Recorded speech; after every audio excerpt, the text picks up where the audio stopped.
ଦେଖନ୍ତୁ ଆମ ସମସ୍ତଙ୍କ ପାଇଁ ଗୋଟେ ଦୁଃଖର ଘଟଣା ଦେଲାଙ୍ଗ ମାଟିର ପୁଅ ଆଶୀର୍ବାଦ 11 ବର୍ଷର 6 ଦିନ ହେଲା ନିଖୋଜ ଅଛି। पुलिस प्रशासन इन्वेस्टिगेशन जारी रखिंट और दुखर विषय 6 दिन में से जहाँ इन्वेस्टिगेशन से सामान इन्वेस्टिगेशन अच्छी किसी खोज खबर वर्तमान सुधा मिलना एवं ग्रामवासी पंचायतवासी समस्त बेलांग निर्वाचन मंडल बासिंदा गोटे दाबी रही कि जेहेतु पुलिस प्रशासन बारंबार विफल होती क्राइम ब्रांच तदंत दि जाऊ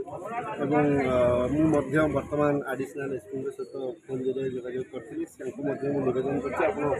स्पॉट को आसतु फोन जरिए कथा हम ना कहीं ग्रामवासी अच्छे समस्त जाना दरकार पंचायतवासी जाना दरकार सी मत कथा देती रास्त अच्छा पहुँचे और आम समस्ते क्राइम ब्रांच तदंत ग्रामवासी चाहूँ देवाई नवेदन रही यथाशीघ्र क्राइम ब्रांच तदंत आरंभ करा पुलिस प्रशासन जदि इन्वेस्टिगेशन जारी रखी जारी रखू ता सहित